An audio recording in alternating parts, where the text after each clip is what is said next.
2022년 2월 9일 수요일 새벽 예배를 하나님께 드리겠습니다. 기도하시겠습니다. 하나님 감사합니다. 오늘도 하나님께서 복된 날 허락하시고 또 아침을 열어주셔서 감사합니다. 하나님, 저희들이 이렇게 말씀으로 하루를 열듯이 오늘 하루가 정말로 하나님의 말씀대로 살아가는 하루 되게 하여 주시고, 또 하나님께서 맡겨주신 우리의 삶의 터전, 우리의 사명 안에서 빛과 소금의 역할을 하는데 부족함 없는 하루가 될 수 있도록 또한 힘이 되어 주시고, 또 하나님 위로가 되어 주시고 능력 되어 주시옵소서. 그런 신실하신 하나님을 믿고 저희들 오늘 하루도 승리하는 하루 살겠습니다. 감사합니다. 예수님의 이름으로 기도드립니다. 아멘. 우리 찬송가 304장 찬양하시겠습니다. 찬송가 304장입니다.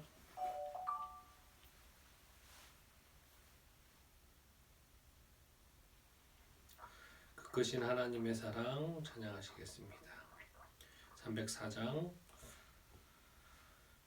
크신 하나님의 사랑 다여 다시 하겠습니다.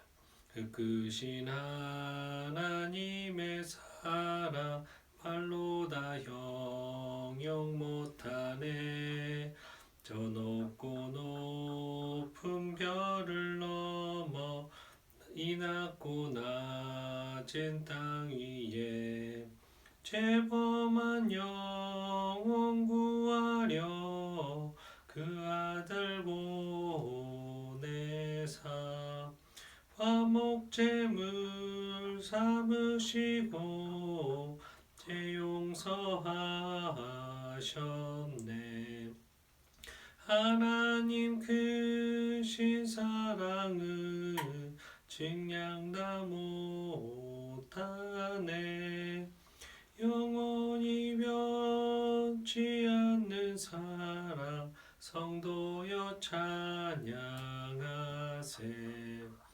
괴로운 시절 지나가고 땅 위에 영화세할 때 주 믿지 않던 영혼들은 큰 소리 외쳐 울어도 주 믿는 성도들에게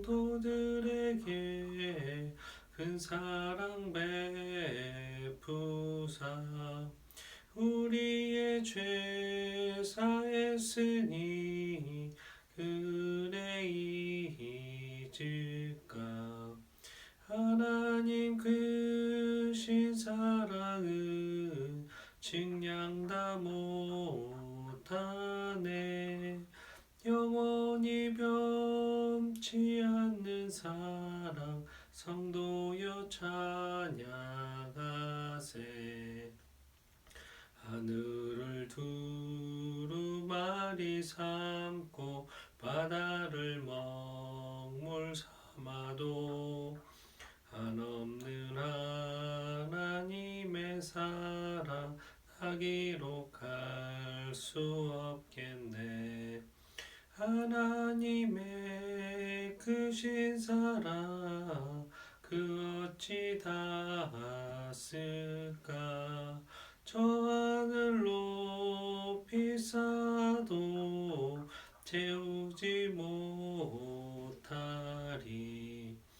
하나님 크신 사랑은 증량다 못하네.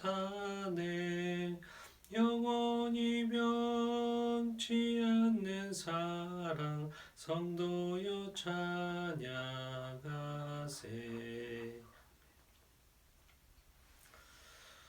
오늘 나눌 하나님의 말씀은 요한복음 11장 47절부터 57절까지입니다. 요한복음 11장 47절부터 57절입니다.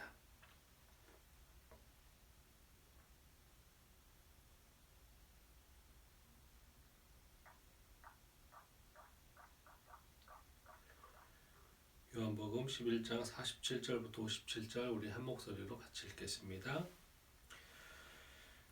이에 대제사장들과 바리새인들이 공회를 모으고 이르되 이 사람이 많은 표적을 행하니 우리가 어떻게 하겠느냐. 만일 그로 이대로 두면 그를 이대로 두면 모든 사람이 그를 믿을 것이요 그리고 로마인들이 와서 우리 땅과 민족을 빼앗아 가리라 하니 그 중에 한 사람 그 해에 대제사장인 가야바가 그들에게 말하되 너희가 아무것도 알지 못하는도다. 한 사람이 백성을 위하여 죽어서 온 민족이 망하지 않게 되는 것이 너희에게 유익한 줄을 생각하지 아니하는도다 하였으니 이 말은 스스로 함이 아니요 그 해의 대제사장이므로 예수께서 그 민족을 위하시고 또 그 민족만 위할 뿐 아니라 흩어진 자녀들의 하나님의 자녀를 모아 하나가 되게 하기 위하여 죽으실 것을 미리 말함이로라. 이 날부터는 그들이 예수를 죽이려고 모의하니라. 그러므로 예수께서 다시 유대인 가운데 드러나게 다니지 아니하시고 거기를 떠나 빈들 가까운 곳인 에브라임이라는 동네에 가서 제자들과 함께 거기 머무르시니라. 유대인의 유월절이 가까움에 많은 사람이 자기를 성결하게 하기 위하여 유월절 전에 시골에서 예루살렘으로 올라갔더니 그들이 예수를 찾으며 성전에 서서 서로 말하되 너희 생각에는 어떠하냐 그가 명절에 오지 아니하겠느냐 하니 이는 대제사장들과 바리새인들이 누구든지 예수 있는 곳을 알거든 신고하여 잡게 하라 명령하였음이로라. 아멘. 오늘은 빛과 소금의 역할을 하는 리더가 됩시다라는 제목으로 하나님 말씀 나누겠습니다. 본문은 나사로 부활 사건으로 인해서 사내들인 공예의 소집과 예수님 살해 음모 및 예수님 체포령 등에 대해서 이제 그렇게 하기 위해서 그 공회원들과 또 가야바가 모여서 말하는 내용들이 오늘 본문을 이루고 있습니다. 주지하다시피 예수님께서 죽어서 사흘이나 된 나사로를 다시 살리신 사건은 예수님이야말로 부활과 생명이요 신적 권능을 지니신 메시아이심을 가장 강력하게 보여주신 증거라고 할 수 있습니다. 그러므로 유대인들 가운데 예수님을 믿는 자들이 많이 생겨나기 시작한 것은 당연한 이치라고 할 수 있습니다. 그러나 이는 유대 종교 지도자들의 입장에서 보면 그대로 방치할 수 없는 일이었던 것이었습니다. 왜냐하면 예수님을 믿는 자들이 많아지고 예수님의 그런 이름이 또 부상한다는 것은 유대 지도자들로서의 자신들이 누리고 있는 지위와 특권이 점점 더 상실해 간다는 것을 말했고 그것은 불을 보듯 뻔했기 때문입니다. 그래서 그들은 긴급히 공회를 소집해서 급기야 예수님을 살해하기로 의견을 일치하고 또 마침내는 예수님에 대한 체포령을 내리게 되는 것입니다. 한편 사내들인 공회의 논의 중에 나온 이 가야바의 말 곧 예수를 희생시킴으로써 유대 민족 전체를 살린다라는 말은 예수님이 죽으면 나라가 평온해지며 따라서 자신들의 지위는 안정하게 보존되리라는 지극히 이기적이고도 정치적인 발언이라고 할 수 있습니다. 그러나 가야바의 이 말은 미처 본인은 깨닫지 못하고 한 말이지만 사실은 당시의 대제사장으로서 예수님의 십자가 대속 사역에 대한 하나님의 심오한 뜻을 또한 말했다라고 할 수도 있습니다. 여기서 우리는 악인을 통해서라도 당신의 뜻을 이루어 가시는 하나님의 심오한 섭리를 또 한번 발견할 수 있습니다. 특별히 오늘은 본문 중에서 49절부터 50절이 주는 교훈을 더 살펴보겠습니다. 49절부터 50절 우리 한 목소리로 같이 읽습니다. 그 중에 한 사람 그 해에 대제사장인 가야바가 그들에게 말하되 너희가 아무것도 알지 못하는도다. 한 사람이 백성을 위하여 죽어서 온 민족이 망하지 않게 되는 것이 너희에게 유익한 줄을 생각하지 아니하는도다 하였으니 이 구절은 대제사장 가야바가 공연들로 하여금 그리스도를 죽이도록 그런 결정을 할 수 있도록 부추기는 것입니다. 가야바는 주후 18년부터 36년까지 무려 18년을 대제사장으로 있었던 자입니다. 그는 장인 안나스와 함께 유대 지도자들 중에서 리더로서 또 우두머리 역할을 하였습니다. 그리스도를 체포하고 신문하고 그리스도를 빌라도에게 넘긴 인물이 바로 가야바입니다.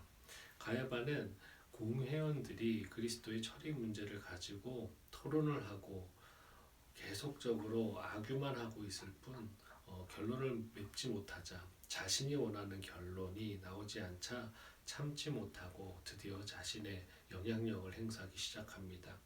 그래서 공회의 의장격인 본인이 직접 일어나서 공회원들로 하여금 그리스도를 죽일 것을 결단하도록 이끈 것입니다. 가야바는 먼저 공회원들에게 이렇게 말합니다. 44절에 보면 너희가 아무것도 알지 못한다. 이 말인즉슨 너희가 무지하고 미련하고 어리석기 때문에 아무것도 모른다라는 약간의 굉장히 강한 또 어찌 보면 경멸성 발언이 틀림없습니다. 교만으로 똘똘 뭉친 가야바는 공회원들을 어리석고 무식한 자들로 판단해버린 것입니다. 이 세상을 살아가면서 참 리더란 어떤 인격을 가지고 있어야 되는지를 배울 수 있는 대목이기도 합니다. 참 목자이며 주인이신 예수 그리스도께서는 창녀나 세리나 죄인들조차에게도 언제나 우리에게 대하듯이 동일하게 인격적으로 온화하게 사랑으로 대하셨고 말씀하셨습니다. 그러나 악한 이 가야바 같은 지도자들은 자신의 생각과 틀리고 자신이 원하는 대로 되지 않는다면 상대방을 서슴없이 깎아내리고 비판하고 비방하기에 서슴없음을 우리는 이 구절을 통해서 볼 수 있고, 이런 자들은 백성을 위한 마음은 없고 오직 군림하려는 마음만 있는 것을 우리는 볼 수 있습니다. 다음으로 가야바는 계속해서 그리스도가 죽어야만 온 민족이 망하지 않게 된다는 역설을 50절에 하고 있습니다. 그 역시 그리스도가 백성을 선동하여 로마를 향해 폭동을 일으킬 자로 간주한 것입니다. 그래서 반드시 예수 그리스도를 죽여야 할 것을 공회원들에게 촉구한 것입니다. 이러한 가야바의 선동으로 인해 사내들인 공회는 결국 예수님을 죽이기로 결정하고 또 그 계획, 체포령을 발효하게 됩니다. 가야바는 유대민족을 안전하게 보호하는 길로 인도하는 것이 아니라 반대로 실질적인 망하는 길로, 멸망의 길로 인도하고 있는 것입니다. 이 사실은 역사적으로만 봐도 우리가 확실하게 확인할 수 있습니다.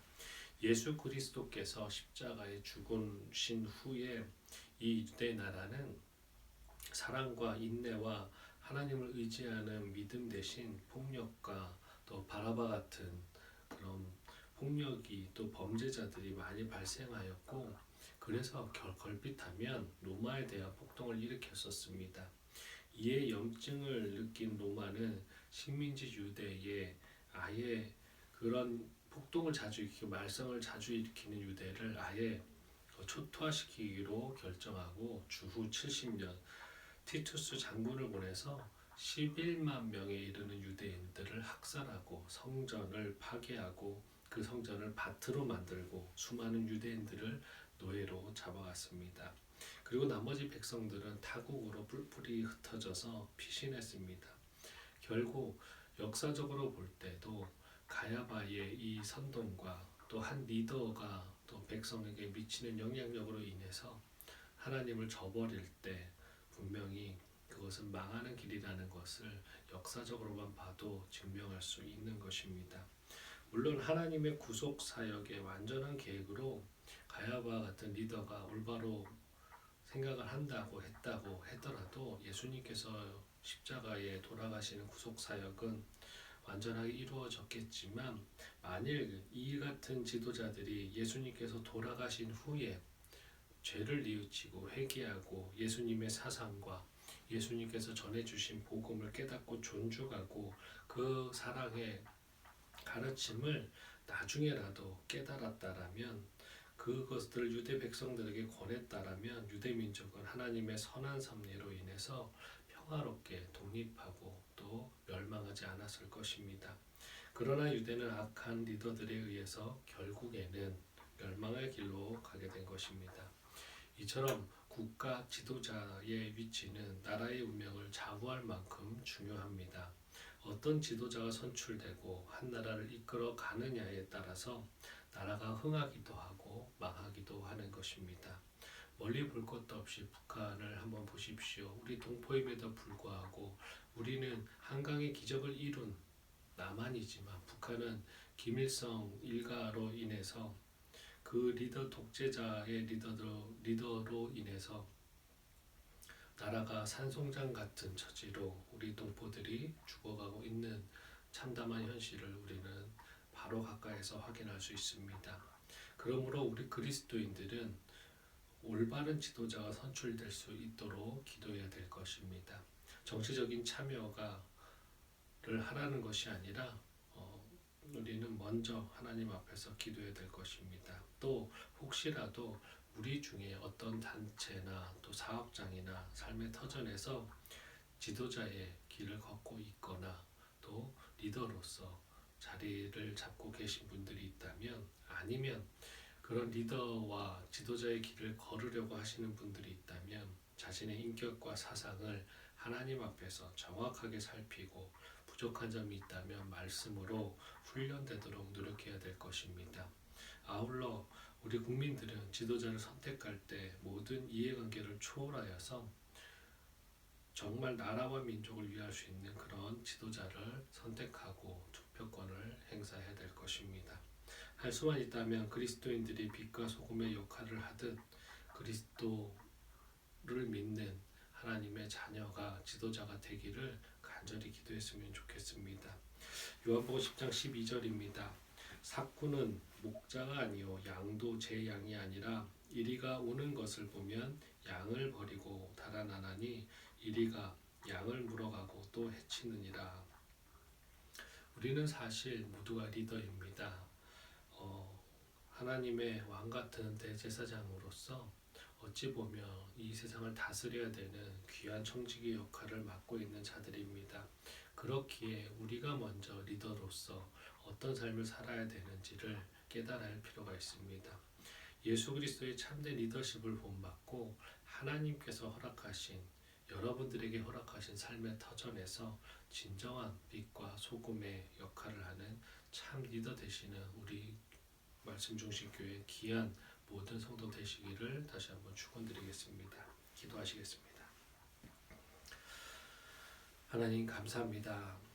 예수님께서 우리를 위해서 이렇게 죽으시기까지 복종하시고 순종하시는 이 모습들을 보면서, 또 죽을 곳을 달려가고 계시는 예수님을 보면서, 또 인간의 악함을 보면서 저희들 많이 감사하고 또 우리를 돌아보게 됩니다. 하나님, 우리는 빛과 소금의 역할을 하는 리더로서 하나님 어쩔 때는 하나님 세상의 리더들과 별반 틀릴 것 없이 어떨 때는 더 심하게 가야바와 같은 삶을 살고 있지는 않습니까? 하나님, 우리의 생각과 우리의 머리와 또 우리의 짧은 하나님 아버지 이성을 가지고 하나님 세상을 판단하지 않게 하시고 오직 하나님의 말씀을 가지고 십자가 앞에서 성령님께서 깨닫게 하시는 대로 행하며 사는 하나님 삶을 살 수 있도록 도와주시옵소서. 우리의 참 리더 되신 리더의 본을 보이신 예수 그리스도의 그 공생의 사역을 본받아서 우리 또한 하나님 이 세상을 예수님처럼 사랑으로 품는 리더 될 수 있도록 도와주시옵소서. 분명히 하나님께서 맡기신 그 삶의 터전에서 또 아빠로서 또 엄마로서 하나님 또 사장으로서 직원으로서 하나님 맡겨진 그 모든 곳에서 참된 리더 될 수 있도록 하나님께서 맡겨주신 그 사명 잘 감당하는 귀한 일꾼 될 수 있도록 우리 모든 성도님들 하나님께서 지켜주시고 보호하시고 능력 더하여 주시옵소서. 그래서 오늘 하루 하나님 보시기에도 기쁨, 하나님 보시기에 웃음 지으실 수 있는 그런 하나님 자녀가 부모를 기쁘게 하는 그런 하루 될 수 있도록 도와주시옵소서. 감사합니다. 예수님의 이름으로 기도드립니다. 아멘. 하늘에 계신 우리 아버지여, 이름이 거룩히 여김을 받으시오며 나라가 임하시오며 뜻이 하늘에서 이루어진 것 같이 땅에서도 이루어지이다. 오늘 우리에게 일용할 양식을 주시옵고 우리가 우리에게 죄 지은 자를 사하여 준 것 같이 우리 죄를 사하여 주시옵고 우리를 시험에 들게 하지 마시옵고 다만 악에서 구하시옵소서. 나라와 권세와 영광이 아버지께 영원히 있사옵나이다. 우리 시간에 다 같이 통성으로 기도했으면 좋겠습니다. 몇 가지 중보기도 하고 또 나머지 시간에 개인 기도하셨으면 좋겠습니다. 세 가지 정도 나눌 텐데요. 나라와 민족을 위해서 기도해 주십시오. 3월 9일날 이제 대선이 있는데 우리가 정말 하나님을 이렇게 알지는 못하지만 하나님을 정확히 믿지는 않지만 그래도 하나님을 두려워하는 지도자가 선출될 수 있도록 또 우리가 할 수 있는 것이 가장 우선이고 가장 최선을 다해야 되는 것이 기도임을 명심하시고 기도로서 또 이 나라를 위해서 또 기도해 주셨으면 좋겠습니다. 또 세계 선교를 위해서 기도하실 텐데 우크라이나가 전쟁 없이 평화를 회복하고 그 안에 정말로 하나님의 복음이 전해져서 정말 전쟁으로 인해서 하나님 모르고 죽는 사람들 없을 수 있도록 기도해 주셨으면 좋겠고 우리 마지막으로 우리 말씀 중심 교회를 위해서 기도해 주실 텐데 말씀으로 중심 잡고 삶의 터전에서 전도자의 삶을 살 수 있는 귀한 우리가 될 수 있도록 다 같이 서로를 위해서 기도해 주셨으면 좋겠습니다. 다 같이 기도하시겠습니다.